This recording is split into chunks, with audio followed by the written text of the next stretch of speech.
नमस्कार दोस्तों, आप सभी का हार्दिक स्वागत हमारे YouTube चैनल पर। आज अपना सेकंड ग्रेड संस्कृत डिपार्टमेंट का एग्ज़ाम हो चुका है। केमिस्ट्री बहुत ही इजी, जैसा कि हमारी फ्रिक्शन कोचिंग हर पेपर में आपको टेस्ट सीरीज में प्रोवाइड करवाती है, एज इट इज वैसी केमिस्ट्री आपको मेन एग्जाम में देखने को मिली है। ऐसा लग रहा है जैसे फ्रिक्शन कैरियर इंस्टीट्यूट से ही ये पेपर जो मेन एग्जाम में बनाया गया है। एक भी क्वेश्चन अपने आउट ऑफ सिलेबस नहीं है, एक भी क्वेश्चन अपनी टेस्ट सीरीज से बाहर नहीं है। इसके जो हमारे टेस्ट सीरीज से सारे क्वेश्चन एज इट इज कैसे आए हुए हैं उन पे हम काम कर रहे हैं। आपको टेलीग्राम पर इनके लिए आपको प्रूफ भेजा जा रहा है। आप सभी साथी हमारे टेलीग्राम चैनल से जुड़े और अपने टेस्ट सीरीज के सारे क्वेश्चंस विथ प्रूफ आपको वहाँ पे देखने को मिलेंगे। बहुत इजी पेपर था।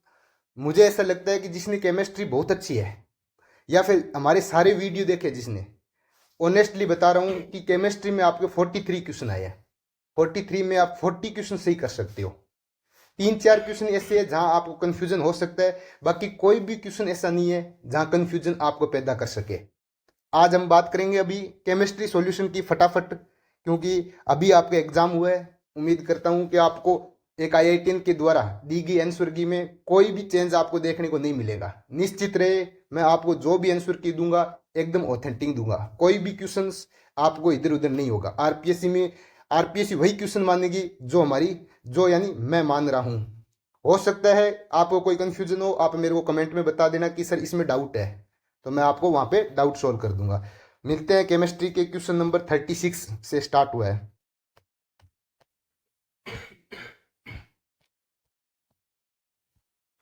ये रहा, यहां से केमिस्ट्री अपनी स्टार्ट हुई है। CH3 इसकी रिएक्शन O2 के साथ किसकी प्रेजेंस में, MnCH3CO के होल ट्वाइस की प्रेजेंस में X क्या बनेगा। ये एज इट इज मैंने आपको यूट्यूब पे करवा रखा है। आप यूट्यूब पे देखोगे हाइड्रोकार्बन का सॉल्यूशन वहां आपको मिलेगा। मैंने आपको ये बताया कि Mn क्या काम करता है, ऑक्सीडेशन का काम करता है। ऑक्सीडेशन का काम करता है। CH3 का ऑक्सीडेशन होके CH3COOH बना देता है। एनसीईआरटी से उठाया हुआ क्वेश्चन है, डायरेक्ट अपने एनसीईआरटी का क्वेश्चन है। CH3COH बन जाएगा। आगे देखते हैं 37। 3.42 ग्राम सुक्रोज के ऑक्सीजन की उपस्थिति में पूर्ण दहन पर कितनी कार्बन डाइऑक्साइड उत्पन्न होती है। देखो ये रहा C12H22O11, इसकी ऑक्सीजन के साथ रिएक्शन कराओ, क्या बनेगा, CO2 प्लस H2O बनेगा। हमें पहले कार्बन को बैलेंस करना है। यहां देखो कितने कार्बन है, 12 कार्बन है, तो 12 कार्बन यहां लगाओ। अलग पेन से देखते हैं, ठीक है। उसके बाद हम किसको करेंगे, हाइड्रोजन को करेंगे। यहाँ पे 22 हाइड्रोजन है, यहाँ H2 है, यानी 11 लगाओ, 11 इंटू 2 H2O हो जाएगा। इसके बाद हम क्या करेंगे, ऑक्सीजन को करेंगे। ऑक्सीजन यहाँ 11 है, ये देखो 11 ऑक्सीजन, ये यहाँ से बैलेंस हो चुका है। यहाँ देखेंगे यहाँ कितने 24 ऑक्सीजन है, यहाँ O2 है, यानी 12 से आप मल्टीप्लाई करोगे तो 12 इंटू 2 24 आ जाएगा। ठीक है, तो यानी ये क्या हो जाएगा 12। एक बार और लिखो आप यहाँ पे C12H22O11 plus 12O2 plus 12O2 से 12CO2 प्लस 11H2O मिल रहा है। ठीक है, अब क्या बोल रहे हैं, इसका 3.42 ग्राम मोल ले रहे हैं, तो हमें पूछ रहे हैं कि CO2 कितना बनेगा। बिल्कुल, इसको अब हम बता देंगे।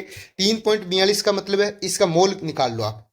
इसका मोलर मास कितना होता है, 342 होता है। सुक्रोज का मोलर मास कितना होता है, सुक्रोज का मोलर मास होता है वो होता है 342। ठीक है, 342। एक मिनट में पेन ऐसा लेता हूं ताकि अपने को थोड़ा दिखाई दे। ये रहा, तो ये रहा 342, इससे डिवाइड करो तो इसके मोल कितने आ गए, 0.01। इसके 0.01 मोल है। इसके एक मोल से हमें पता है इसके कितने मोल बनेंगे, 12 मोल बनेंगे। इसके 0.01 मोल से इसके कितने मोल बनेंगे, 12 इंटू 0.01, यानी 0.12 मोल किसके मिलेंगे, CO2 के। ये तो मोल है। अब मोल हमें पता हो, मोल क्या होता है, भार बटा अणुभार। तो हमें भार निकालना है। भार बराबर क्या होगा, मोल इंटू मोलिकुलर वेट। मोल कितने हैं, 0.12। CO2 कार्बन कितना होता है, 12, और ऑक्सीजन कितना होता है, 16। 16 इंटू 32 प्लस 12 यानी 44। इसको 44 से आप मल्टीप्लाई करोगे तो ये आएगा 5.28 ग्राम। इसका आंसर क्या आ जाएगा, 5.28 ग्राम। ठीक है, उम्मीद करता हूं ये आपको, एक बार हम जल्दबाजी में आपको सॉल्यूशन करवा रहे हैं, ऑथेंटिक सॉल्यूशन करवा रहे हैं। उसके बाद आप चाहो तो मैं केमिस्ट्री का अलग से पूरा पेपर को क्रॉप कटिंग के करके पूरी वीडियो एक एक क्वेश्चन की बना दूंगा। एक बार आप इसको देखते जाओ, उम्मीद करता हूं आपके सारे क्वेश्चन समझ में आ जाएंगे। आगे देखो, M/200 CaOH की होल ट्वाइस की pH की गणना कीजिए। देखो CaOH का होल ट्वाइस ये टूटता है तो कैसे टूटेगा, Ca2 plus plus 2OH minus. ये तो बिल्कुल हमारे टेस्ट सीरीज के क्वेश्चन है, सेम क्वेश्चन टेस्ट सीरीज में दिया हुआ है। m/200 ये दिया हुआ है, देखो m/200 से ये भी m/200 मिलेगा और ये कितना 2 टाइम्स मिलेगा, 2 इंटू m/200 मतलब m/100 मिलेगा। यानी OH माइनस की कंसेंट्रेशन कितनी होगी 1/100 यानी 10⁻²। तो POH क्या होगा minus log of OH minus, तो माइनस लॉग ऑफ 10⁻²। 10⁻² बाहर आएगा 2 आ जाएगा, यानी ये किसकी वैल्यू है POH की वैल्यू है। PH की वैल्यू कैसे आ जाएगी तो 14 माइनस POH, तो 14 माइनस 2 यानी 12। तो POH का मान कितना हो जाएगा 12। उम्मीद करता हूं ये आपके समझ में आ रहा है। ठीक है, आगे देखो 39, निम्न में से इलेक्ट्रॉन्स नहीं। मैंने आपको बताया है कि जिसके पास लोन पेयर हो, जिसके पास लोन पेयर हो या नेगेटिव चार्ज हो, वो सारे के सारे क्या होते हैं न्यूक्लियोफाइल होते हैं। तो आपको इनमें से देख लो सीधे सीधे आंसर सट जाएगा आपका, कुछ ही नहीं करना अपने को। देखो इसके पास लोन पेयर है, ये न्यूक्लियोफाइल है, न्यूक्लियोफाइल है। इसके पास लोन पेयर है, ये न्यूक्लियोफाइल है। इसके पास लोन पेयर नाइट्रोजन के पास, ये न्यूक्लियोफाइल है। इसके पास कुछ नहीं है, इसका मतलब ये इलेक्ट्रोफाइल है। इसके पास क्या है इलेक्ट्रॉन डेफिशिएंसी है, क्यों क्योंकि इसमें 6 इलेक्ट्रॉन है, ऑक्टेट कंप्लीट करने के लिए 8 इलेक्ट्रॉन होना चाहिए। इसके 2 इलेक्ट्रॉन, इस बॉन्ड के 2 इलेक्ट्रॉन, इस बॉन्ड के 2 इलेक्ट्रॉन, टोटल 6 इलेक्ट्रॉन। ये एक लेविस एसिड है और मैंने आपको बताया था सारे लेविस एसिड क्या होते हैं इलेक्ट्रोफाइल होते हैं। तो इसका आंसर क्या आ जाएगा फोर्थ ऑप्शन आ जाएगा। आगे देखते हैं 40 नंबर। किसी परमाणु के एक इलेक्ट्रॉन के लिए उसकी मूल अवस्था में क्वांटम संख्याओं का कौन सा सेट संभव नहीं। अभी मैंने आपको PYQ सीरीज लेके आया था एटॉमिक स्ट्रक्चर की, एज इट इज ऐसा ही क्वेश्चन वहां पे देखने को मिला था। मैंने आपको ये बात बताई थी कि n कुछ भी हो सकता है, लेकिन l क्या होगा 0 से लेके n-1 तक होगा, और m क्या होगा -L2 + L होगा, और s की वैल्यू क्या होगी ±½ होगी। देखो n से हमें कोई मतलब नहीं है, n कुछ भी हो सकता है, हमें चेक करना है l और m। n बराबर पहले ऑप्शन में देखो n बराबर 4, n बराबर 4 है तो l की वैल्यू क्या होगी 0 से लेके n-1 यानी 3 तक पॉसिबल है, तो 0 से 3 तक पॉसिबल है, ये बात सही है। लेकिन आगे देखो m की वैल्यू क्या होनी चाहिए -L2L यानी -2 से लेके +2 तक होनी चाहिए। -2 का मतलब -2, -1, 0, 1 और 2। इसमें क्या दी हुई है m की वैल्यू -3 दी हुई है, क्या ये पॉसिबल है नहीं है। यदि l बराबर 2 दिया हुआ है तो m की ये 5 वैल्यू ही संभव है, -2, -1, 0, 1 और 2। इसमें क्या दे दिया -3 जो कि संभव नहीं है, तो इसका आंसर क्या हो जाएगा फर्स्ट ऑप्शन। आगे देखो n बराबर 3, l बराबर 2 संभव है। l बराबर 2 होगा तो m की वैल्यू देखो ये रहा 1, ये पॉसिबल है, ये पॉसिबल है। n बराबर 3 होगा, l बराबर 0 पॉसिबल है। l बराबर 0 होगा तो हमें पता है m बराबर भी 0 होना चाहिए, ये बात भी पॉसिबल है।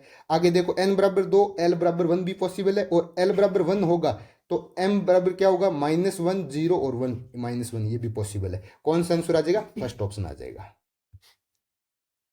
अगला 41 में आपको अणु और आकृति दी हुई as it is question chemical bonding PYQ series से।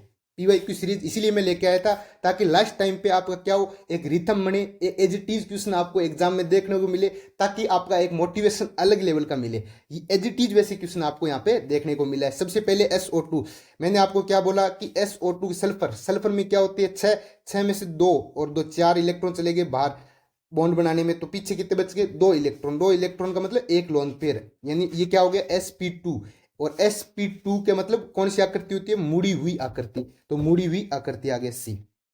ठीक है, दोबारा देखो सर एक बार यदि किसी को सही नहीं समझ में आ रहा हो तो मेरी ये PYQ सीरीज से आप देख सकते हो, वहां मैंने समझा रखा है इसको पूरा डिटेल में। अभी अपन थोड़ा शॉर्टकट समझा रहे हैं। SF4 में बाइतम कोष में कितने इलेक्ट्रॉन 6 में से हमें पता है फ्लोरीन क्या बनाता है सिंगल बॉन्ड बनाता है, तो 4 सिंगल बॉन्ड बनाने में चले गए। पीछे कितने बच गया 2 इलेक्ट्रॉन मतलब एक लोन पेयर। तो ये अब हमें पता है लोन पेयर में हम आकृति चेक करते हो लोन पेयर नहीं चेक करते, तो ये कौन सी आकृति है सर, क्या ये ऐसी आकृति है नहीं, तो इसको कैसे चेक करेंगे। तो ये 5 sp3d की शेप कौन सी होती है sp3d की सर ऐसे सेट करते हैं f, फिर ये f, फिर ये f, फिर ये f और ये लोन पेयर, ऐसी शेप होती है sp3d की। इसको कौन सी बोलते हैं हम, इसको या तो K शेप बोलते हैं या सीसा शेप बोलते हैं या फिर डेकुली शेप बोलते हैं। तो इसका आंसर कौन सा आ जाएगा ए ऑप्शन आ जाएगा। फिर आगे देखो सर Br 7 होते हैं, Br में बिल्कुल 7 होते हैं। 5 बॉन्ड बना रहे हैं, ये लो सर 5 बॉन्ड बना रहे हैं, और पीछे बच गया एक लोन पेयर, ये रहा। अब हम क्या करते हैं, लोन पेयर नहीं देखते, तो इस तरह की कौन सी आकृति होती है सर, मैंने आपको बताया यहाँ पे यदि दोनों तरफ से बॉन्ड होता, फ्लोरीन दोनों साइड होती है ऊपर नीचे, तो क्या होता था, बाई पिरामिडल होता। और ये क्या है, एक है तो वर्ग पिरामिड होगा, ओनली क्या होगा, वर्ग पिरामिड होगा। तो इसका आंसर क्या आएगा, वर्ग पिरामिड। आगे XeF4, XeF4 F F F, 4 bond बना गया, पीछे बच गए 8 इलेक्ट्रॉन होते तो 4 पीछे बच गए, 2 लोन पेयर बच गए। आकृति में लोन पेयर काउंट नहीं करते तो इसको हटा दो आप। आगे देखो ये कौन सी आकृति दिख रही है आपको, ये सर स्क्वायर प्लेनर दिख रही है, वर्ग समतलीय दिख रही है। तो पहले में ए के बाद में सी, ये नहीं कटे। फर्स्ट ऑप्शन में क्या है, सॉरी फर्स्ट ऑप्शन में सी, फर्स्ट ऑप्शन में सी, ए में सी, फिर सेकंड में ए, फिर थर्ड में डी, फिर फोर्थ में बी, ऐसा कोई ऑप्शन सेट करना है। CADB फोर्थ ऑप्शन, 41 में क्या आ जाएगा, फोर्थ ऑप्शन। आगे देखो, carbon, nitrogen, silicon and phosphorus तत्वों की इलेक्ट्रॉन नेगेटिविटी के मानों का वैल्यू पूछिए इसमें। देखो कार्बन सबसे ज्यादा हमें पता है कि इनमें से किसकी होगी, सबसे ज्यादा होगी नाइट्रोजन की, उसके बाद किसकी होगी सर, उसके बाद होगी कार्बन की, उसके बाद सर किसकी होगी, फॉस्फोरस और सिलिकॉन में हमें पता है इधर जाएंगे, नाइट्रोजन के नीचे आता है फॉस्फोरस, कार्बन के नीचे आता है सिलिकॉन, इधर जाने पे इलेक्ट्रॉन नेगेटिविटी बढ़ती है, तो इसके बाद क्या आना चाहिए, फॉस्फोरस आना चाहिए, उसके बाद क्या आना चाहिए, सिलिकॉन, यानी नाइट्रोजन, कार्बन, फिर फॉस्फोरस, फिर सिलिकॉन। आंसर कौन सा आ जाएगा, सेकंड ऑप्शन आ जाएगा। ClF3 अणु की सर्वाधिक सतही, मैंने आपको ये बार बार बोला कि ClF3 का तो आप रट ही लो क्या, कि इसकी कौन सी शेप आएगी, इसकी आएगी टी शेप। कौन सी शेप आएगी, टी शेप। टी शेप कैसे बनती है सर, ये देखो, ये रही, 3 इलेक्ट्रॉन आगे, इसके बाद तुम कोष में होते 7 इलेक्ट्रॉन, 3 बॉन्ड बना के पीछे बच के 4 इलेक्ट्रॉन, 4 का मतलब 2 लोन पेयर, 2 लोन पेयर। और मैंने आपको बताया था लोन पेयर काउंट करते वक्त ये जो यदि आकृति पूछ लिया जाए तो इसकी आकृति लोन पेयर को नहीं मानते हुए कौन सी आकृति हो जाएगी, टी आकृति। लेकिन इसमें अभी पूरी स्ट्रक्चर पूछी हुई है हमें, तो पूरी स्ट्रक्चर इस टाइप की आएगी। तो ये कौन सी स्ट्रक्चर है, ये रहा फ्लोरीन, ये रहा फ्लोरीन, ये रहा fluorine, 2 lone pair, first option. तो 43 का कौन सा आ जाएगा, फर्स्ट ऑप्शन आ जाएगा। आगे देखो, परक्लोरिक अम्ल, ये सारे क्वेश्चन हमारी टेस्ट सीरीज से है। यदि किसी को विश्वास नहीं हो रहा हो कि सर ऐसे बार बार बोल रहे हैं, तो आप हमारे टेलीग्राम चैनल पे जाके देखना, विथ प्रूफ आपको पूरी टेस्ट सीरीज के, हमने सिर्फ 2 टेस्ट सीरीज लाई है, 1.0 एंड 2.0, सारे क्वेश्चन लगभग वहां से। मैं ये नहीं बोल रहा एज इट इज 43 की 43 क्वेश्चन, एज इट इज मैं आपको बोल रहा हूँ कि 37-38 क्वेश्चन तो एज इट इज मिलेंगे, और विथ कंसेप्ट के आपको लगभग सारे क्वेश्चन मिलेंगे। 2-4 क्वेश्चन ऐसे हैं जिनके मैंने आपको जब सॉल्यूशन करवाया था उस टेस्ट सीरीज का, उनमें से ये क्वेश्चन उठे हैं। ठीक है, आगे देखो, परक्लोरिक अम्ल। देखो परक्लोरिक अम्ल का क्या फॉर्मूला होता है, परक्लोरिक मतलब जिनके अंदर ऑक्सीजन ऑक्सीजन बॉन्ड मिलता है, उनका फॉर्मूला क्या होता है, HClO4। HClO4 जब टूटेगा H plus plus ClO4 minus, तो ये क्या बन जाएगा, कॉन्जुगेट बेस बन जाएगा। ठीक है, ये एसिड है, हमें पता है, मैंने आपको बताया था कि H प्लस निकलने के बाद में क्या बन जाता है, कॉन्जुगेट बेस। हमें पूछा हुआ है इसका कॉन्जुगेट बेस युग्मी क्षार कौन सा है, तो कौन सा होगा, ClO4 माइनस। क्या ClO4 माइनस होगा, नहीं, इसमें देखो चार्ज 4 माइनस दिया, नहीं, ClO4 माइनस, ओनली एक चार्ज आना चाहिए नेगेटिव के अंदर। तो 44 में क्या आएगा, थर्ड ऑप्शन आ जाएगा। आगे देखते हैं, आगे देखो, एल्काइनों के अम्लीय व्यवहार। हमें पता है एल्काइंस क्या होता है, कार्बन sp, फिर कार्बन sp2, फिर कार्बन sp3, ये होता है अम्लीयता का। इलेक्ट्रोनेगेटिविटी किसकी बढ़ती है, sp की क्या होती है, इलेक्ट्रोनेगेटिविटी बढ़ती है, तो इसमें अम्लीय व्यवहार भी इसका बढ़ेगा। लेकिन यहाँ सारे sp दिए हुए, सारे sp दिए हुए, तो हमें पता है कि CH3 क्या होते हैं, प्लस आई ग्रुप दिखाता है, प्लस आई की वजह से ये क्या करता है, अम्लीयता को कम करता है, अम्लीयता को कम करता है। तो जिसमें CH3 ग्रुप कम है उसकी क्या होगी, अम्लीयता अधिक होगी। देखो CH3 इसकी ज्यादा होनी चाहिए, नहीं, सबसे ज्यादा होनी चाहिए HCH, इसमें क्या है, कोई भी CH3 ग्रुप नहीं है। इसके बाद में एक CH3 वाले की होनी चाहिए, फिर 2 CH3 वाले की होनी चाहिए, यानी सबसे ज्यादा H वाली, फिर एक CH3 वाली, फिर दोनों CH3 वाली, यानी थर्ड ऑप्शन सबसे ज्यादा।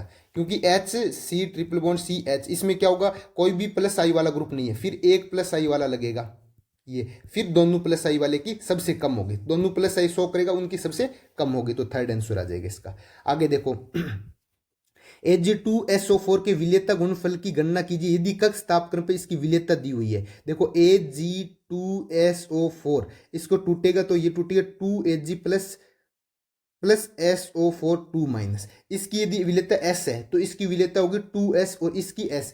KSP लगाते वक्त हमें पता है कि 2S इसका गुणनफल कितना है 2 इंटू S इसका क्या है गुणनफल 1, तो टोटल क्या आ जाएगा 1, तो टोटल इसके स्क्वायर करो 4S³ आ जाएगा। देखो 4 इंटू एस की वैल्यू ये रखो आप 2.5 इंटू 10⁻² का क्यूब करो, ठीक है। जब इसको आप क्यूब करोगे तो इसका आंसर आएगा 62.5 इंटू 10⁻6, क्या आ जाएगा 62.5 इंटू 10⁻6 आ जाएगा, सेकेंड ऑप्शन आ जाएगा। आगे देखो, निम्नलिखित कार्बोदनाइन को उनके स्थायित्व के घटते हुए क्रम में व्यवस्थित कीजिए। हमें क्या करना है, कार्बोकेटाइन की स्टेबिलिटी को देखना है। हमें सबसे पहले ये पता है कि ये कार्बोकेटाइन देखो इसमें ये क्या होता है लोन पेयर, ये वैकेंट ऑर्बिटल है तो इसको प्रोवाइड कराएगा ऐसे, तो ये क्या बनेगा, इसको क्या बोलते हैं मेसोमेरिक इफेक्ट। तो ये कौन सा प्रभाव शो करता है मेसोमेरिक इफेक्ट, प्लस एम प्रभाव, प्लस एम प्रभाव। तो प्लस एम प्रभाव के कारण बी की सबसे ज्यादा होगा। फिर ए और सी में देखो, ए और सी में ये ऑक्सीजन ये पास में होता तो प्लस एम, ये दूर चला गया तो ये क्या करेगा -I प्रभाव लगाएगा, क्योंकि ऑक्सीजन इलेक्ट्रॉन को अपनी तरफ खींचेगा। -I की वजह से इसकी इलेक्ट्रोनेगेटिविटी ये प्लस आई वाले कार्बोकेटाइन की स्टेबिलिटी को बढ़ाते हैं और -I वाले क्या करते हैं कम करते हैं, तो यानी सी कम हो जाएगा। और बी में ऐसा कोई भी ग्रुप नहीं है जो -I लगा रहा है, बल्कि दोनों साइड से क्या लग रहा है +I लग रहा है, इस साइड से भी +I, इस साइड से भी +I। तो सबसे पहले हम प्लस एम वाला देखेंगे यानी बी, उसके बाद में दोनों तरफ से +I लगा रहा है यानी ए ऑप्शन। उसके बाद में देखो इस साइड से तो +I लग रहा है लेकिन ऊपर वाली साइड से ऑक्सीजन क्या लग रहा है -I लगा रहा है यानी सी सबसे कम होगा, तो BAC ऑप्शन आना चाहिए, BAC यानी फोर्थ ऑप्शन आ गया। आगे देखो, द्वितीय आवर्त के तत्वों के प्रथम आयनन एंथैल्पी का सही अवरोही क्रम है, एज इट इज क्वेश्चन आ गया। ये तो कोई 50 बार रिपीट हो गया क्वेश्चन, आपको ऐसे लगेगा ये क्वेश्चन तो हर एग्जाम में आपको देखने को मिलता है। क्या है इसका आंसर, सर सबसे ज्यादा इधर जाएंगे, हमें पता है इलेक्ट्रॉन क्या है, इधर जाने पे फर्स्ट आयनाइजेशन एंथैल्पी बढ़ती है, तो देखो नियोन की सबसे ज्यादा होती है, फिर फ्लोरीन की होती है, उसके बाद देखो नाइट्रोजन और ऑक्सीजन हमें पता है ये हाफ फील्ड होता है, हाफ फील्ड होने की वजह से ऑक्सीजन की बजाय नाइट्रोजन की ज्यादा होगी, फिर नाइट्रोजन के बाद में आएगा ऑक्सीजन, फिर आएगा कार्बन।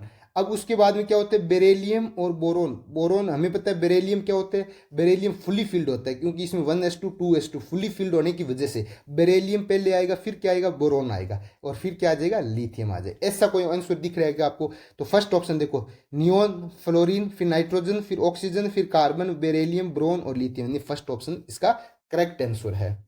आगे देखो, निम्नलिखित यौगिकों में से किसमें आयरन की ऑक्सीकरण संख्या न्यूनतम है। देखो ये फर्स्ट ऑप्शन आ गया K+3, K3FeCN6 ये यानी K क्या पोटेशियम +1 है तो ये +3, तो इस पे क्या आएगा -3 आएगा चार्ज, तो हमें FeCN6 इसका हमें क्या करना है ऑक्सीडेशन नंबर देखना है, तो इसके Fe का क्या मानते हैं x मानते हैं +6।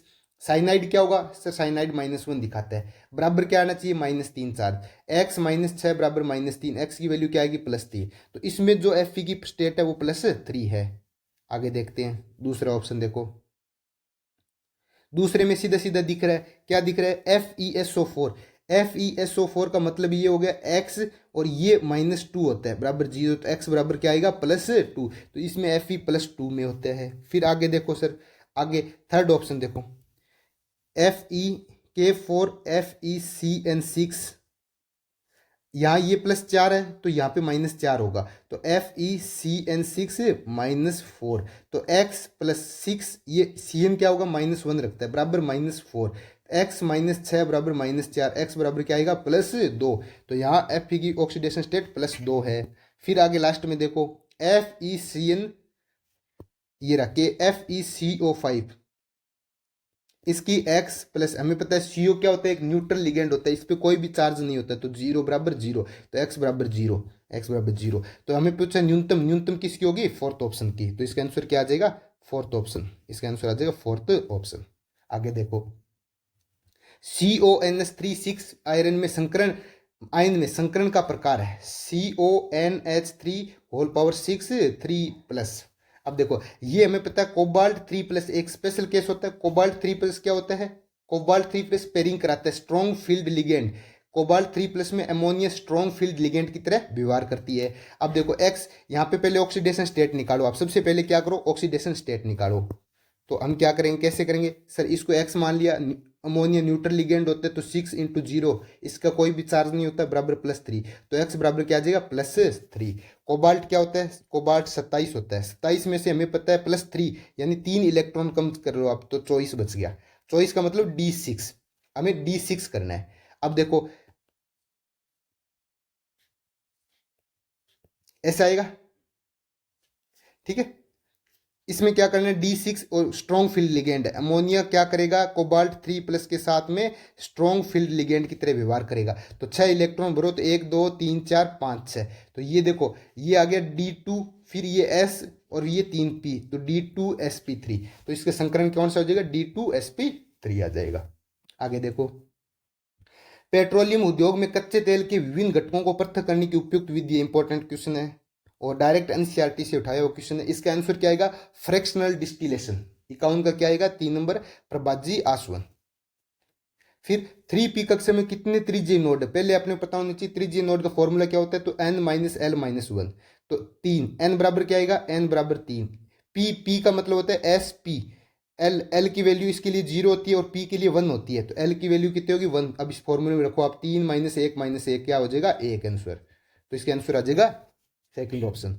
आगे देखो, 1 kg द्रव्यमान और 1 मीटर पर सेकंड वेग से गति कर रही एक गेंद की तरंग दैर्घ्य क्या होगी, हमें पता है तरंग दैर्घ्य क्या होता है, लेमडा बराबर होता है h/p और p बराबर क्या होता है mv, तो लेमडा बराबर हो गया h/mv आ जाएगा, तो लेमडा बराबर h की वैल्यू क्या आएगी 6.62 इंटू 10⁻34 क्या दिया हुआ है, जूल सेकंड में दिया हुआ है, अपॉन m की वैल्यू क्या दी हुई है 1 kg में, इंटू वॉल्यूम के जो वेलोसिटी है, वेलोसिटी कितनी दी हुई है 1 मीटर पर सेकंड।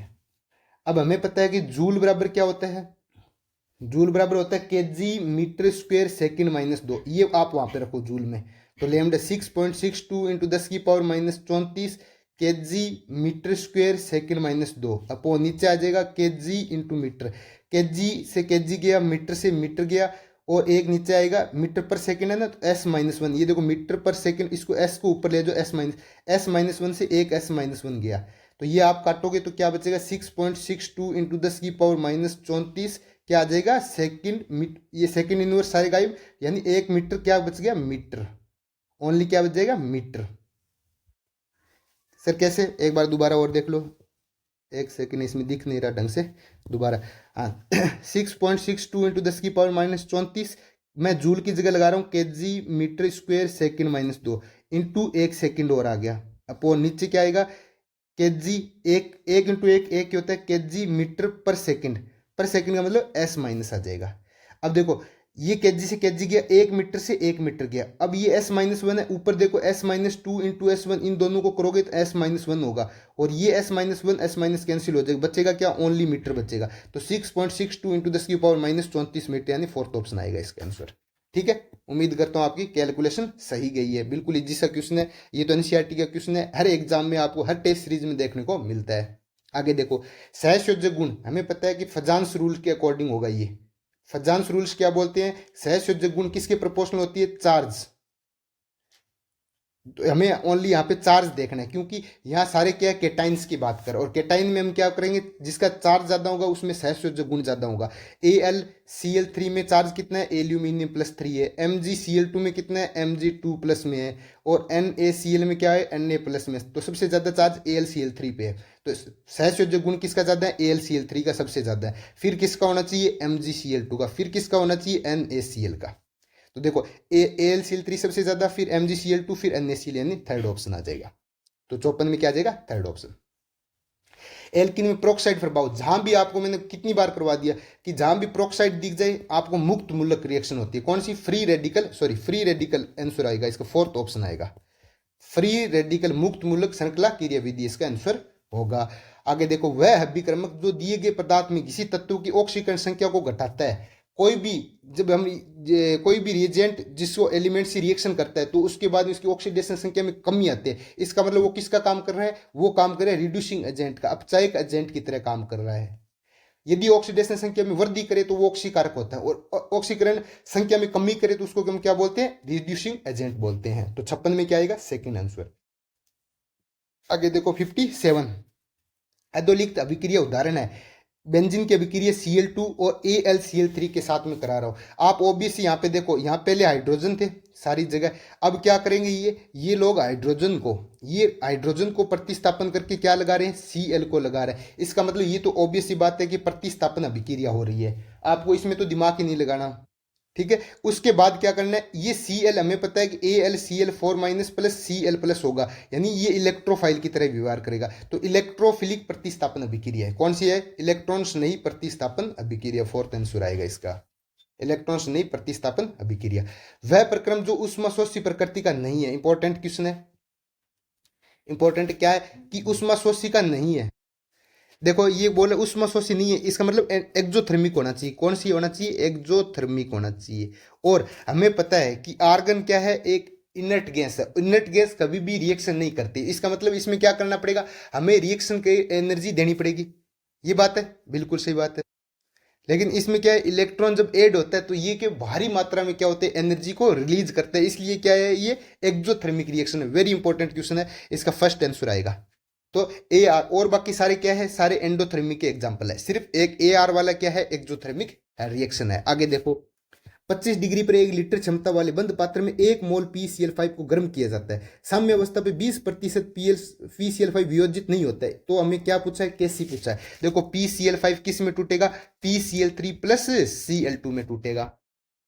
शुरू में इसके 1 मोल है, ये बोल रहे साम्य अवस्था पे 20% PCl5 वियोजित नहीं होता। इसका मतलब क्या होता है कि जब साम्य अवस्था आएगी तो 0.2 मोल इसके एज इट इज रहेंगे, यानी 20%, एक का 20% मतलब 0.2, तो 0.2 मोल इसके एज इट इज रहेंगे। इसका मतलब कितने ने रिएक्शन किए होगी, जब इसका एक शुरू में 1 था, बाद में जब साम्य अवस्था पे 0.2 बचा हुआ है, इसका मतलब 0.8 मोल क्या कर रहे हैं, रिएक्शन में भाग ले रहे हैं, यानी 0.8 मोल वियोजित हो चुके हैं। तो यदि इसके 0.8 मोल हो रहे हैं तो PCl3 भी 0.8 बनेगा और Cl2 भी 0.8 बनेगा। तो कैसी का फॉर्मूला क्या आ जाएगा, 0.8 इंटू 0.8 डिवाइड बाई 0.4, जब इसको काटोगे 4, 0.8 इंटू 4 यानी 3.2, तो इसका आंसर क्या आ जाएगा, 3.2 आ जाएगा, ठीक है। बिल्कुल इजी सा क्वेश्चन है।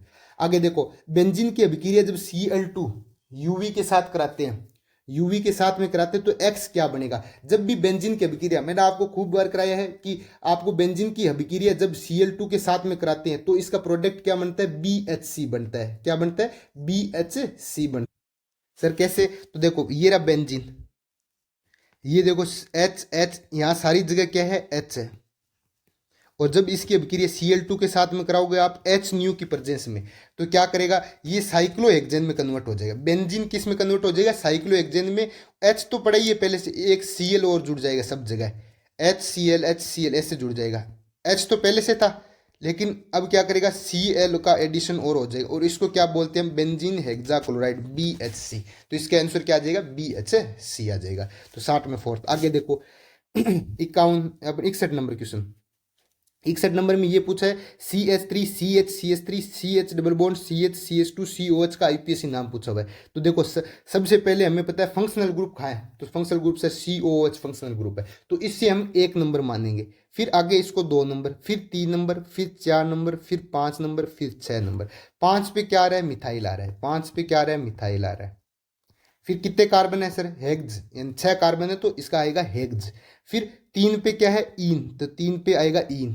फिर 1 पे क्या है, हमें पता है कि कार्बोक्सिलिक एसिड को हम क्या लिखते हैं, ओइक एसिड, ऐसे। तो 5 मिथाइल हेग्ज 3 ओइक एसिड, या फिर इसको ऐसे भी लिख सकते हो, 5 मिथाइल हेग्ज 3 इनोइक एसिड, इनोइक एसिड, क्योंकि एक का कोई औचित्य नहीं तो इन के साथ में जुड़ जाएगा ये। तो ऐसे 5 कार्बोक्सी नहीं, फर्स्ट ऑप्शन नहीं है, 5 मिथाइल नहीं, सॉरी, इसका आंसर क्या आएगा, 5 पे है ना, हाँ सॉरी 5 मिथाइल आएगा। तो आप सेकंड ऑप्शन देखो, 5 मिथाइल हेग्ज 3 इनोइक एसिड, यानी आंसर आ जाएगा सेकंड इसका। फोर्थ पे तो हो ही नहीं सकता मिथाइल, 5 पे मिथाइल आ रहा है, और उसके बाद में हेग्ज आएगा, फिर 3 पे क्या आएगा, इन आएगा और ओइक एसिड आ जाएगा। तो 5 मिथाइल हेग्ज 3 इनोइक एसिड आ जाएगा। आगे देखो, एक यौगिक में 4.7% हाइड्रोजन, 4.07% हाइड्रोजन, हाइड्रोजन का मोलर मास कितना होता है, 1, तो इसका मतलब ये 4 है। फिर 24.27% कार्बन, कार्बन का मोलर मास कितना होता है, 12, तो इसको डिवाइड बाई 12, यानी ये 2 के बराबर है। तो ये कार्बन हो गया, ये हाइड्रोजन हो गया। फिर आगे क्लोरीन, 71.65% क्लोरीन, हमें पता है कि क्लोरीन का मोलर मास कितना होता है 35.5, तो 35.5 यानी लगभग ये भी 2 है। तो इसका मूलानुपाती सूत्र कैसे होगा, हाइड्रोजन 4 आना चाहिए, कार्बन 2 होना चाहिए, क्लोरीन भी 2 होना चाहिए, C2H4Cl2, C2H4Cl2 यानी फोर्थ ऑप्शन आएगा इसका। आगे देखो, आयनीय त्रिज्यों के सही क्रम को प्रदर्शित करने वाला समुच्चय है। हमें पता है कि आप ऐसे ऐसे है ली ना, नीचे जाओगे तो आयनिक त्रिज्या बढ़ेगी, यानी Na+ की तो ज्यादा होनी चाहिए, फिर Li+ की। फिर देखो चार्ज बढ़ने से हमें ये पता है कि चार्ज बढ़ेगा तो इसमें क्या होगा, साइज कम होता है। तो इसके बाद में +3 से प्लस, देखो +1 के सबसे ज्यादा होना चाहिए, फिर +2 वाली, फिर +3 वाली। +1 वाला तो हमने देख लिया कि Na+ और Li+ सबसे ज्यादा होगा। इसके बाद में +2 वाला कौन सा है, Mg2+, Mg2+, ये आ गया। अब आगे देखो वेनेडियम 3+ और एल्यूमिनियम 3+, ये इंपॉर्टेंट है। BL गंगवाल इन, आगे इधर नीचे जाएंगे। नॉर्मल क्या होता है, जनरली हमें पता है कि नीचे जाने पे साइज बढ़ता है, लेकिन यहाँ हमें पता है लेंथेनाइड कॉन्ट्रैक्शन होता है। लेंथेनाइड कॉन्ट्रैक्शन होने की वजह से एल्यूमिनियम का साइज क्या होता है, ज्यादा होता है, किससे, Ga से। तो यानी इसके बाद एल्यूमिनियम +3, फिर वेनेडियम +3, इसका और इसका डाटा भी लिख लो आप। एल्यूमिनियम 143 पिकोमीटर होता है और Ga3+ का होता है 135 पिकोमीटर। ठीक है, तो ये आंसर आना चाहिए। Na+, Li+, Mg2+, नहीं, वेनेडियम +3 नहीं, ये नहीं होगा। फिर देखो Na+, Li+, Mg2+, एल्यूमिनियम 3+, बिल्कुल सेकंड ऑप्शन आएगा। 63 का क्या आएगा, सेकंड ऑप्शन। आगे देखो, आगे अपना नहीं होगा। अब आगे अपना, ये आगे फिजिक्स। अब केमिस्ट्री कहाँ से स्टार्ट होगी, तो देखते हैं उसको कहाँ से स्टार्ट होती है।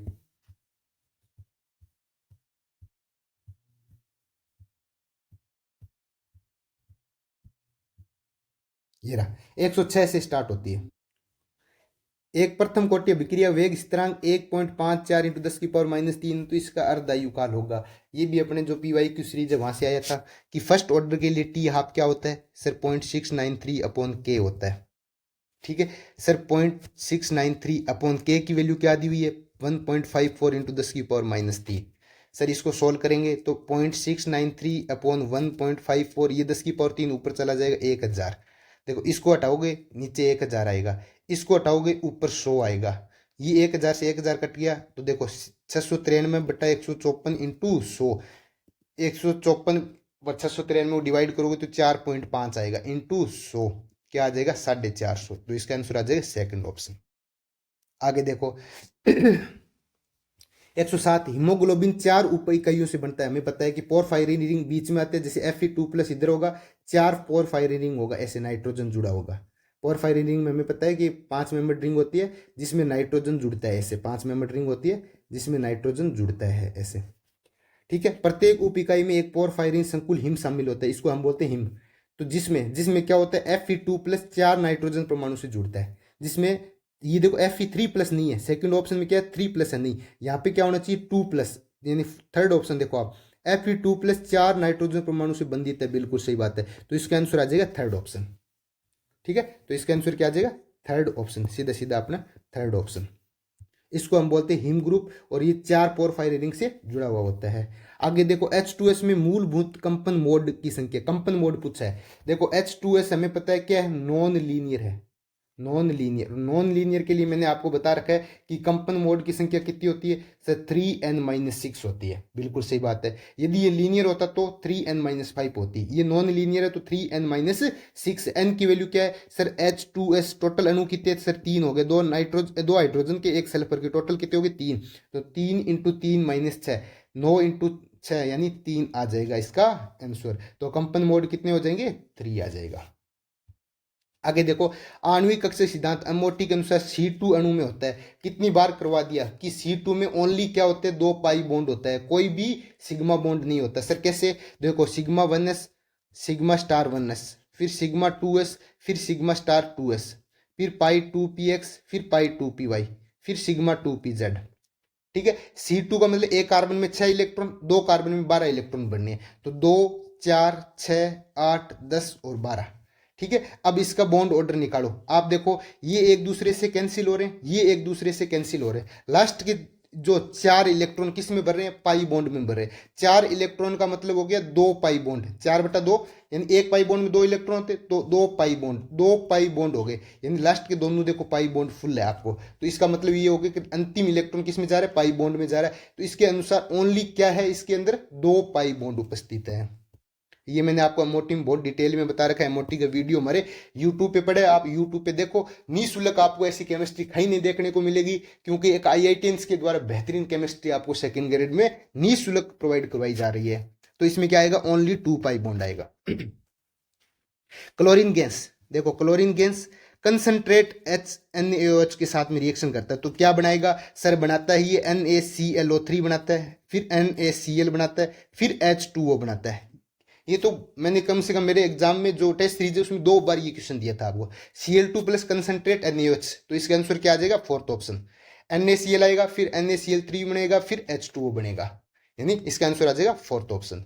आगे देखो 27 डिग्री ताप पर एक विलियन को 1000 ml जल में 0.6 ग्राम यूरिया और 18 ग्राम ग्लूकोज को घोलकर तैयार किया गया। इस विलियन का प्राशन दाब होगा। हमें पता है कि पाई, और जब इनको जोड़ते हैं तो पाई भी जुड़ जाता है। जब विलियन बनाते हैं तो सोल्यूट प्लस सोलवेंट का दोनों का अलग अलग ऑस्मेटिक प्रेशर होगा, तो टोटल रिजल्टेंट विलियन का जो हमें पाई निकालना है वो पाई 1 प्लस पाई 2 निकालना है। पाई बराबर क्या होता है सर, CRT होता है, C1RT प्लस C2RT। ठीक है, इसका पाई 1 निकालो, आप पाई 1 निकालो।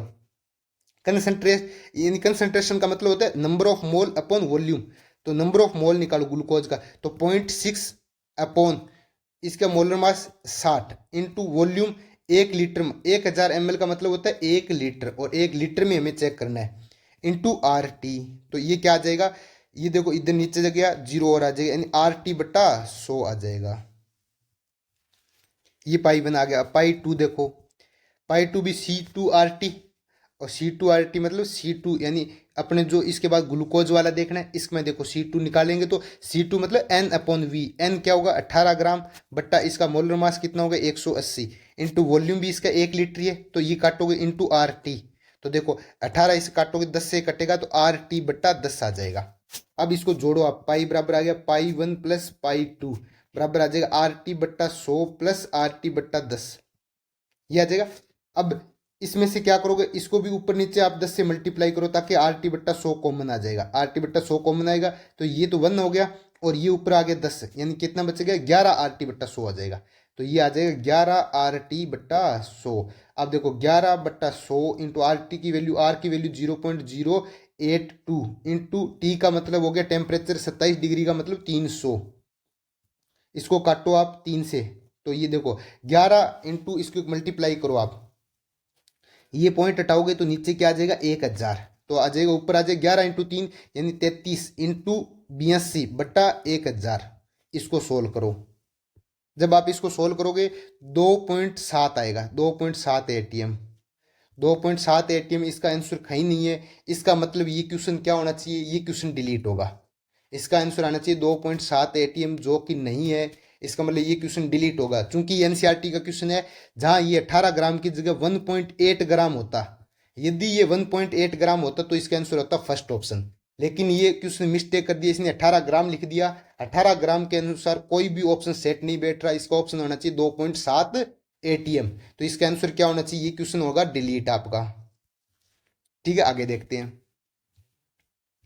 निम्न में से कौन सा एकलक जैव अपघटनीय बहुलक बनाते हैं। बायोडिग्रेडेबल पॉलीमर कौन सा बनाता है, तो सर इनमें से हम चेक करेंगे। तो बायोडिग्रेडेबल पॉलीमर होता है या तो PHBV होता है या नाइलॉन 2, नाइलॉन 6, ये क्या है बायोडिग्रेडेबल पॉलीमर है। नाइलॉन 2 और नाइलॉन 6 सर किससे मिलकर बनता है, तो सर ये मिलता है glycine plus caproic acid, amino caproic अम्ल से मिलता है, एमिनो कैप्रोइक अम्ल से मिलता है। और इसका एकलक कौन सा होता है, सर ये रहा NH2CH2COH, इसको बोलते हैं ग्लाइसिन, और ये NH2CH2O5COH, इसको बोलते हैं एमिनो कैप्रोइक एसिड। तो इसका आंसर क्या हो जाएगा, फोर्थ ऑप्शन। ये किसका एकलक है, सर ये नाइलॉन 2 नाइलॉन 6 का हो गया, नाइलॉन 2 नाइलॉन 6, जो कि क्या है एक बायोडिग्रेडेबल पॉलीमर है। तो इसका आंसर आ जाएगा फोर्थ ऑप्शन। आगे देखो, निम्न में से कौन सा संकीर्ण स्पेक्ट्रम प्रतिजैविक, NCERT में एक ही लाइन है, एक ही इसका एग्जाम्पल है, कौन सा, पेनिसिलिन जी। तो पेनिसिलिन जी इसका सीधा सीधा आंसर आ जाएगा। आगे देखो माल्टोज के 1 मोल के जल अपघटन पर डी डी ग्लूकोज के 2 मोल प्राप्त होते हैं। ये दोनों ग्लूकोज इकाई अल्फा ग्लाइकोसिडिक बंधन के द्वारा जुड़ी होती है। देखो माल्टोज, ये मैंने आपको जब ये यूट्यूब पे बायोमोलिक्यूल्स करवाया था तब मैंने आपको बताया था कि माल्टोज किससे मिलकर बनता है। माल्टोज माल्टोज मिलता है alpha D glucose plus alpha D glucose. माल मैंने बोला ना, माल माल मतलब दोनों समान। Alpha D glucose plus alpha D glucose, एक का C1 दूसरे का C4। अल्फा डी ग्लूकोज का C1 और दूसरे वाला अल्फा डी ग्लूकोज का C4। तो एक इकाई का C1 और दूसरी इकाई का C4, यानी थर्ड ऑप्शन आ जाएगा। बिल्कुल इजी जी क्वेश्चन है इसमें। आगे देखो वापस आ गया अपना क्या यौगिक दिया हुआ है, संरचना से मैच करना है, यानी 2 क्वेश्चन एज इट इज यहाँ से इन्हीं के आसपास घुसे घुमाया। किसके? केमिकल बॉन्डिंग के।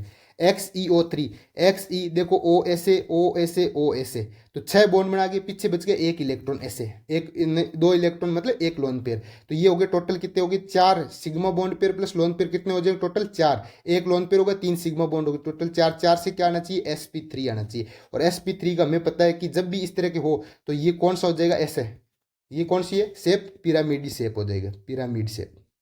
तो पिरामिडी शेप आएगा। तो XeO3 कौन से हो जाएगा डी ऑप्शन आ जाएगा। फर्स्ट में क्या आएगा डी ऑप्शन। सेकंड में देखो XeOF4, सर इसको कैसे करेंगे।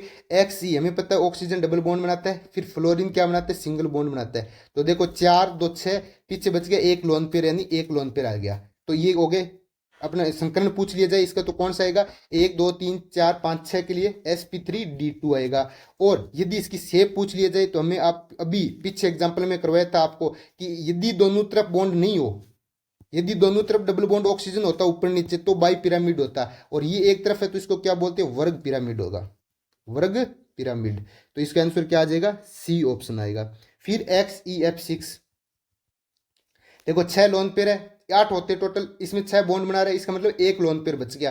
तो 6 sigma bond 1 lone pair total कितना हो गया 7। 7 का मतलब हो गया sp3d3। और इसकी शेप क्या होगी, मैंने आपको बताया था कि लोन पेयर आने से एज इट इज क्वेश्चन करवा रखे हैं कि लोन पेयर आने से कौन सी होती है विकृत आ जाती है। तो विकृत अष्टफलिक्य होगी इसकी, तो इसके विकृत अष्टफलिक्य होगी। फिर XeF2 में 8 होते हैं, 8 में से 2 बॉन्ड बना रहे हैं, पीछे बच के 6। 6 का मतलब 3 लोन पेयर, तो 3 लोन पेयर प्लस 2 बॉन्ड पे टोटल हो गया 5। 5 का मतलब हो गया sp3d। और sp3d को कैसे सेट करते हैं सर, ये देखो लोन पेयर होता है वो हमें पता है इक्विटोरियल पोजीशन पे जाता है ऐसे ऐसे। तो ये कौन सी शेप आ गई सर, ये आगे एकदम लीनियर ऐसे, फ्लोरीन फ्लोरीन बिल्कुल लीनियर आ गए, तो इसको बोलते हैं लीनियर। तो ये कौन सी हो गई लीनियर। तो पहले में आ गया डी, फर्स्ट में डी फिर सी, डी फिर सी फिर आगे बी फिर ए, यानी सेकंड ऑप्शन आएगा। ठीक है, ये बिल्कुल इजी जी क्वेश्चन आपके आप करोगे तो केमिस्ट्री में सारे क्वेश्चन आपके करने लायक है।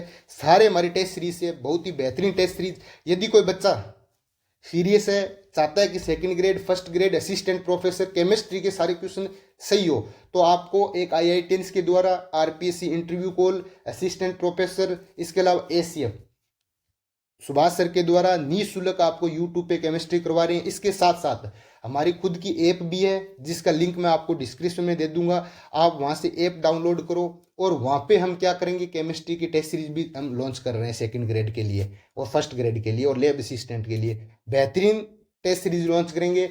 एज इट इज आपको मेन एग्जाम में क्वेश्चन देखने को मिलेगा। हम दावा इतना ही कर सकते हैं कि यदि आपके 43 क्वेश्चन आए तो 40 क्वेश्चन हमारी टेस्ट सीरीज से आएंगे। कोई भी क्वेश्चन बाहर नहीं दिखेगा आपको, आपके हाथ पैर नहीं फूलेंगे सर कि ये कहाँ से आ गया। आप देख ही रहे हो सारे टेस्ट सीरीज से क्वेश्चन उठाए हुए हैं।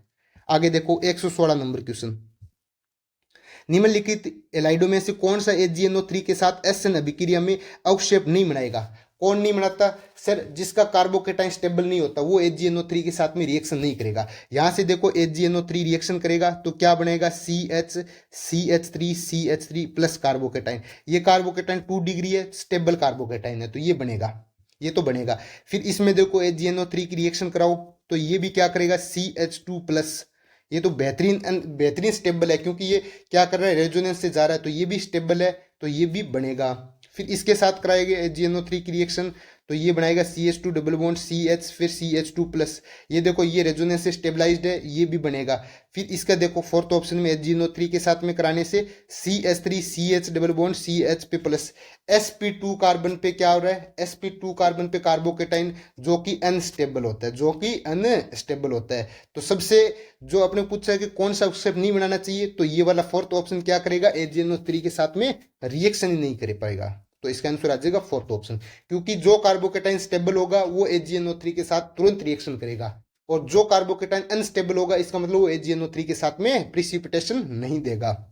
आगे देखो 117 नंबर क्वेश्चन, निम्नलिखित युग्म से किस में केंद्रीय धातु परमाणु की EAN समान नहीं है, समान नहीं है। देखो फर्स्ट ऑप्शन देखो, हमें पता है कि फर्स्ट ऑप्शन CO न्यूट्रल होता है, इसके ऊपर कोई भी ऑक्सीडेशन नंबर इसका नहीं है। देखो NiCO4, तो इसके ऑक्सीडेशन स्टेट कितनी होगी, 0।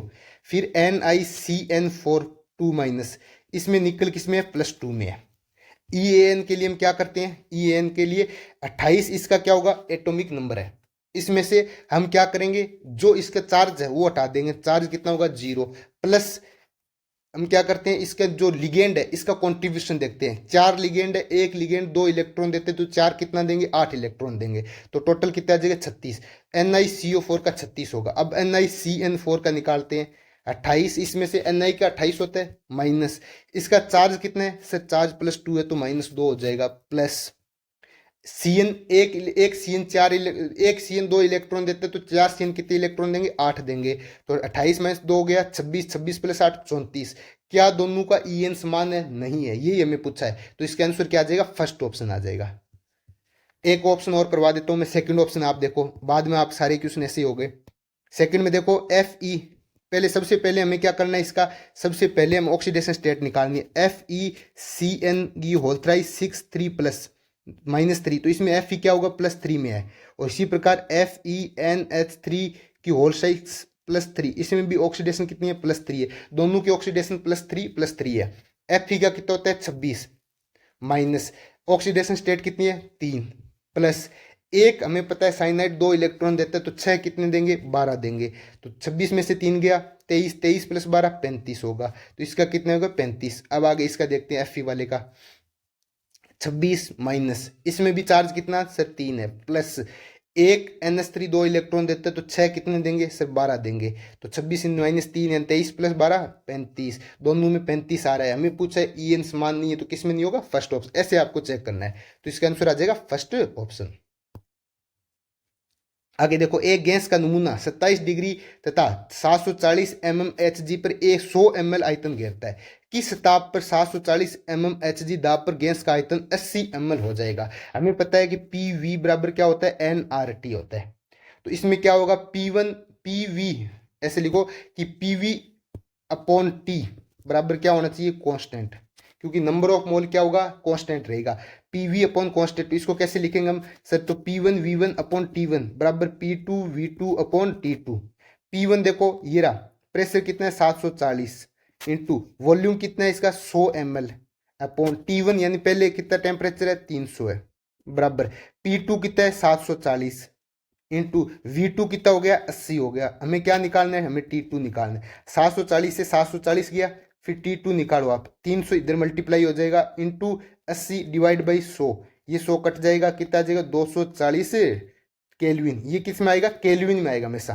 तो T2 का मान कितना आएगा, 240 केल्विन। जब इसको आप सेंटीग्रेड में करोगे, हमें पता है कि सेंटीग्रेड में करेंगे तो कैसे करेंगे, तो हमें पता है केल्विन बराबर क्या होता है 273 प्लस डिग्री सेंटीग्रेड। तो डिग्री सेंटीग्रेड बराबर क्या होगा, केल्विन माइनस 273। केल्विन में कितना मान है 240 माइनस 273 यानी -33 डिग्री सेंटीग्रेड। तो इसका आंसर क्या आ जाएगा, -33 यानी थर्ड ऑप्शन। थर्ड ऑप्शन इसका आंसर हो जाएगा। आगे देखो, ठीक है, मेरे हिसाब से ये समझ में आ रहा है। आगे करते हैं, निम्न में से कौन सा धनात्मक आवेशित सोल है। धनात्मक वाला कौन सा है सर, धनात्मक वाला हीमोग्लोबिन। हीमोग्लोबिन क्या है, धनात्मक, और बाकी क्या है, ऋणात्मक है। तो हीमोग्लोबिन इसका आंसर आ जाए, सीधा सीधा क्वेश्चन है। हीमोग्लोबिन एक धनात्मक आवेशित सोल होता है। आगे देखो, लास्ट क्वेश्चन केमिस्ट्री का अपना, दिए गए सेल के सेल विभव को मान पूछा हुआ है। हमें दिया हुआ है CR, यहाँ पे लिखते हैं हम क्या क्या दिया हुआ है, CR से CR+3 दिया हुआ है। जब ये इससे हमें पता है सी आर से सी आर प्लस 3 दिया हो तो प्लस 3 इलेक्ट्रॉन जाएगा, और इसकी वैल्यू कितनी दी हुई है, 0.1 दी हुई है। आगे देखो F E two plus plus 2 electron से क्या बनेगा, एफ ई दिया हुआ है, एफ ई प्लस 2 से एफ ई दिया हुआ है, इसके क्या दिया हुआ है, 0.01 दिया हुआ है। ठीक है, आगे इसको हमें पता है ये पूरा बैलेंस करना है, तो इसमें इलेक्ट्रॉन गायब करने चाहिए। इलेक्ट्रॉन गायब करने के लिए इसको 2 से मल्टीप्लाई करो, इस पूरी रिएक्शन को, और नीचे वाली पूरी रिएक्शन को 3 से मल्टीप्लाई करो। जब ऊपर वाली को 2 से करोगे तो 2 सी आर बचेगा। ठीक है, 2 सी आर, और नीचे वाला हो जाएगा plus 3 F E two plus. फिर क्या करोगे, ये 6 इलेक्ट्रॉन और ये 6 इलेक्ट्रॉन एक दूसरे में कैंसिल हो जाएंगे, ऊपर बच जाएगा 2 सी आर प्लस 3, नीचे आ जाएगा 3 एफ ई। अब देखो एफ ई टू प्लस कितना है, 0.01, सी आर 3 प्लस किसका है, 0.1। ठीक है, अब आपने को क्या दिया हुआ है, ई नोट दिया हुआ है, सी आर से सी आर प्लस 3 से सी आर का मान कितना दिया हुआ है, -0.74, और एफ ई प्लस 2 से एफ ई का मान कितना दिया हुआ है, -0.44। हमारी रिएक्शन देखो आप, हमारी रिएक्शन किस में जा रही है, सी आर से सी आर प्लस 3 में जा रही है। सी आर से सी आर प्लस 3 में, इसका उल्टा करना है, तो जब इसका उल्टा करेंगे सी आर से सी आर प्लस 3 का, तो ये माइनस वाला क्या होगा, माइनस और लगेगा तो ये प्लस में कन्वर्ट हो जाएगा। फिर देखो एफ ई टू प्लस से एफ ई में जा रहा है, एफ ई टू प्लस से एफ ई में, ये हमें सही बात है, तो इसका टोटल नेट निकालोगे, ई नोट निकालोगे तो सी आर से सी आर प्लस 3 यानी 0.74, और प्लस क्या होगा, एफ ई टू प्लस से एफ ई का क्या है, -0.44, तो इसका आंसर क्या आ जाएगा, 0.30। ये तो आ गया ई नोट की वैल्यू। तो ई सेल बराबर क्या होगा, ई सेल बराबर E nought -0.06 upon n log of, ये हमें पता है कि सॉलिड वाला कुछ नहीं आता, ये 0 आ जाएगा, ऊपर आएगा सी आर प्लस 3 की कंसंट्रेशन का होल स्क्वायर, अपॉन नीचे आएगा एफ ई टू प्लस की कंसंट्रेशन का होल पावर 3। ई नोट कितना है, 0.30 है सर, -0.06। एन का मतलब कितने नंबर ऑफ इलेक्ट्रॉन कटेंगे सर, देखो इनको आप जब बैलेंस करोगे आप, दोनों में 6 इलेक्ट्रॉन कट रहे हैं, कैसे कटेंगे, इसको 2 से मल्टीप्लाई करा तो कितने इलेक्ट्रॉन होंगे, 6 इलेक्ट्रॉन। इसको 3 से मल्टीप्लाई करा तो हमें पता है ये 2 × 3 कितने हो गए, 6 इलेक्ट्रॉन, तो एन की वैल्यू कितनी आएगी, 6 log of C R 3 plus कितना है, 0.1, इसका स्क्वायर हो जाएगा, upon F E two plus कितना है, 0.01, इसका क्या हो जाएगा, क्यूब हो जाएगा, बराबर 0.3 माइनस इसको करो आप तो 0.01 लॉग ऑफ, ये आएगा 10 की पावर माइनस 0.1 का मतलब 10 की पावर -1, इसका स्क्वायर आएगा तो 10 की पावर -2, नीचे 0.01 का मतलब 10 की पावर -2, इसका क्यूब करेंगे 10 की पावर -6। जब ये इसको सोल्व करोगे 0.3 माइनस 0.01 लॉग ऑफ, ये ऊपर जाएगा तो 10 की पावर 4 आ जाएगा, तो 0.3 माइनस 0.01 लॉग 10 की पावर 4 का मान होता है 4, तो यानी 0.3 माइनस 0.04, तो ये आ जाएगा 0.26 वोल्ट। तो इसका आंसर क्या आ जाएगा, 0.26, यानी थर्ड ऑप्शन। मेरे हिसाब से ये सारे क्वेश्चन अपने केमिस्ट्री के थे, इसके अलावा और चेक कर लेते हैं कोई केमिस्ट्री का क्वेश्चन बच तो नहीं गया है। कोई भी क्वेश्चन नहीं बचा है, तो अपने केमिस्ट्री के टोटल क्वेश्चन है 43। टोटल क्वेश्चन कितने हैं, 43। मैं आपको इतना ही कह सकता हूँ कि यदि आपने हमारी टेस्ट सीरीज ली है और हमारी वीडियो सॉल्यूशंस आपने देखे हैं, ईमानदारी से किए, और हमारे साथ जुड़े हुए आप अपने डाउट बताए, और आप देखोगे तो 43 में से 41 क्वेश्चन ऐसे हैं जो एज इट इज आपको टेस्ट सीरीज में मिलेंगे। सिर्फ 1 या 2 क्वेश्चन ऐसे लगे मेरे को कि हमारी टेस्ट सीरीज में नहीं थे, और बाकी सारे के सारे क्वेश्चन हमारी डिट्टो हमारी टेस्ट सीरीज से उठाए हुए क्वेश्चन हैं। इसलिए यदि आपको आने वाले टाइम में जो सेकंड ग्रेड की जो वैकेंसी है सितंबर में होने जा रही है, इसको अब फुल डेडिकेट होकर आप तैयारी करना चाहते हो और आप चाहते हो कि हमारा सिलेक्शन हो, अच्छे नंबरों से हो, तो आप हमारी टेस्ट सीरीज को ज्वाइन करो, जो कि 15 जनवरी के आसपास हम टेस्ट सीरीज लॉन्च कर रहे हैं, और एक बेहतरीन टेस्ट सीरीज होगी। इसके साथ में हमारे क्या फीचर्स रहेंगे, इसमें हमारे सर वीडियो सॉल्यूशन भी रहेगा, आप वो पीडीएफ भी उपलब्ध करवाएंगे। इसके साथ ऑफलाइन सेंटर हमारा सूरतगढ़ में है, जो भी साथी सूरतगढ़ देना चाहते हो ऑफलाइन में, तो आप सूरतगढ़ आके भी दे सकते हो। हम जल्दी ही आपको हमारा सेंटर बता देंगे कि हाँ, जो पिछली बार हमारे जो टेस्ट सीरीज चल रही थी वो चल रही थी टैगोर अपने स्कूल में चल रही थी, इस बार हो सकता है हम टैगोर कॉलेज में शिफ्ट कर लें। तो ऑफलाइन वालों को हम 10 तारीख के आसपास हम अपडेट दे देंगे। जो भी साथी हमारे टेलीग्राम से नहीं जुड़ा हुआ, मैं इसका लिंक आपको डिस्क्रिप्शन में दे रहा हूँ, आप हमारे टेलीग्राम से भी जुड़ो, और एक बेहतरीन फैकल्टी के द्वारा मुझे ऐसा लग रहा है कि आप अपने सब्जेक्ट को स्ट्रॉन्ग करो, क्योंकि हो सकता है जीके का पेपर इस बार टफ गया है, हो सकता है अगले वाले पेपर में भी जीके का पेपर टफ आ जाए। तो इस स्थिति में हमें क्या करना चाहिए? तो इस स्थिति में हमें सब्जेक्ट पे काम करना चाहिए। यदि हमारा सब्जेक्ट मजबूत है तो गारंटेड हमारा सिलेक्शन होने से कोई भी रोक नहीं सकता, क्योंकि सब्जेक्ट के 150 क्वेश्चन आते हैं और यही हमारे सिलेक्शन डिसाइडिंग क्वेश्चन है। तो आप अपनी मेहनत में लग जाओ और फ्रिक्शन कैरियर इंस्टीट्यूट के साथ जुड़ जाओ और बेहतरीन टेस्ट सीरीज पाओ, और साथ में एक अच्छे टीचर्स के द्वारा अपना मनोबल बढ़ाने के लिए वीडियो सॉल्यूशन भी हम आपको करवा रहे हैं। और इसके साथ साथ में यूट्यूब पे हमारी निःशुल्क क्लासेज पड़ी है, आप हमारे यूट्यूब चैनल को भी फॉलो करो और सारी हमारी जो क्लासेज हैं उनको देखो। आपको पता चलेगा कि एक बेहतरीन टीचर के द्वारा किस तरह का क्वालिटी वाली ये चीजें मिल रही है। हम आपको रटाने की बजाय समझाने की कोशिश करेंगे, तभी तो हमारे मेन एग्जाम में क्वेश्चन सही होंगे। क्योंकि हम यदि इनमें से आप देखोगे रट्टा मारोगे तो लगभग आधे क्वेश्चन ही आपके सही होंगे। यदि आपने समझ रखा है तो लगभग आपके 90 से 95% क्वेश्चन सही हो जाएंगे। तो उम्मीद करता हूँ आप सभी को अच्छा लगा है सॉल्यूशन। यदि किसी क्वेश्चन में कोई डाउट हो तो आप मेरे को कमेंट में बता देना, हमारी टीम आपको जल्दी रिप्लाई दे देगी। मिलते हैं एक नई वीडियो के साथ, तब तक आप हमारे चैनल को ज़्यादा से ज़्यादा शेयर और सब्सक्राइब करें। अच्छा लगे तो लाइक जरूर करें। धन्यवाद।